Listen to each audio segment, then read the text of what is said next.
Welcome to the family office. Planning for the people who matter most. But just really quick, Len, I know we've gone late today, but just real quick to wrap it up, because I know everybody's going to get ready to enjoy the holidays here and Thanksgiving and all those things. And Lord knows we have a lot to be thankful for, and just be thankful for the grace of everything that we have, right? Just be thankful, whether you know it or not. But this is something going to holidays. Remember this, because a lot of studies have now come out 20, 30 years. And this is a big, big deal, I know, for a lot of people, but this is a big deal for Len and I, because we have dealt with this firsthand, both personally, business-wise, and friendship now, I think, at this point, in regards to dementia, Alzheimer's.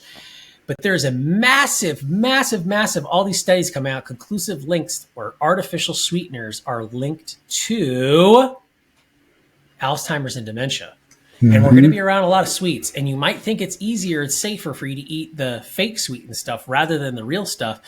So my suggestion to you this holiday season is give yourself a break and give yourself a treat and eat the real deal and eat some organic, unbleached, unrefined sugar stuff this year if you're going to eat it. No corn syrup, no fructose, and no artificial sweeteners. But Len, what's your thoughts on that real quick as we wrap up here today on the artificial sweetener link to Alzheimer's and dementia? Are you shocked?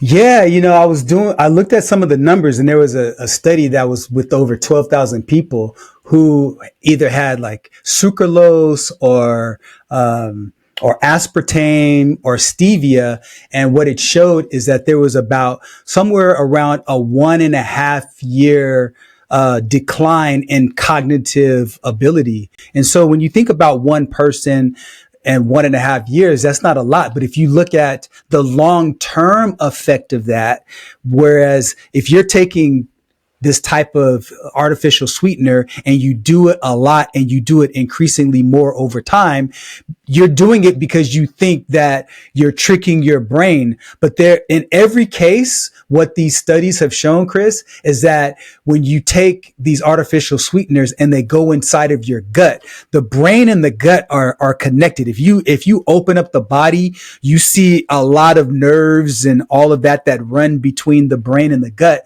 The gut microbiome is always negatively impacted. And so what begins to happen is, in some cases with prolonged use, the insulin receptors that regulate blood sugar are tricked, and oftentimes they respond negatively as if there's still sugar coming into the body. And so that's what begins to trigger all of those impacts. Now, it's not causation. So the studies are inconclusive in terms of their causing it, but there's definitely a correlation. And so we need to take a look at that longer. So what this tells me, Chris, is that, to your point earlier, is if you're eating and ingesting and consuming large amounts of artificial sweeteners, you need to really start to look at alternatives.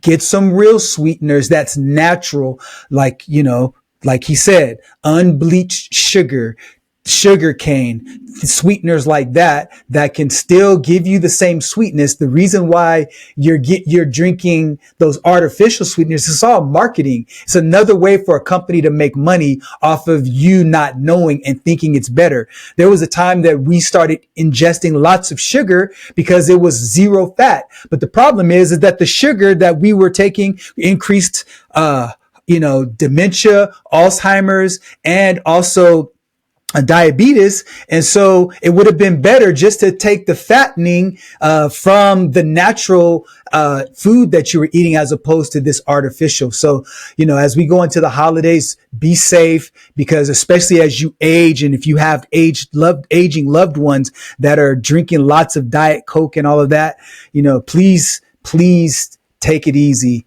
and be safe out there. And understand, we're not telling you to stop, but I'm telling you just to start researching, because there's way more access to information now. Now, the seed has been planted. Do your own due diligence. I wonder if you'll see, because oftentimes it's said that the gut microbiome now is like, it's really being prevalent now, that the gut microbiome is almost like the second brain of the body, right? Absolutely. Mm-hmm. And I wonder, all these long-term studies are going to show the overuse of antibiotics compounded with the use of of highly processed foods, ultra processed foods, with the combination of what we're just talking about here, artificial sweeteners. This is why we're seeing Alzheimer's, dementia, arteriosclerosis, and specifically colorectal cancers, because you're seeing all of these comorbidities compounding. But yeah, if you're going to do it, I do it in my house. Organic maple syrup to sweeten almost everything. Organic or raw unfiltered honey. Or if you're going to do it and you're going to just make some cool stuff because you're going to sacrifice every now and then, you can go to Costco and get a bag of organic, non-GMO, unbleached cane sugar. It's really weird. It looks like brown sugar, but it's cane sugar. It's white cane sugar. And you like... And it doesn't dissolve as fast, but it's definitely very good. No, it's good. I mean, I made chocolate chip cookies, Len, with unbleached, organic, non-GMO rice flour, King Arthur. Oh, yeah.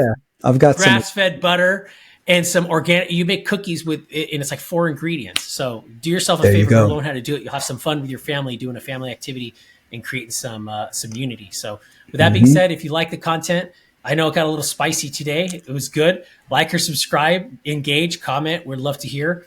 And have a phenomenal week. We'll see you on the next one. All right. Same to you. Conversation has given you clarity on your next steps.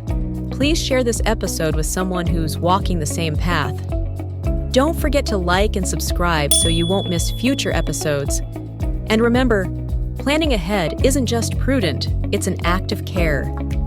Thanks for joining us, and we'll see you next time on The Family Office.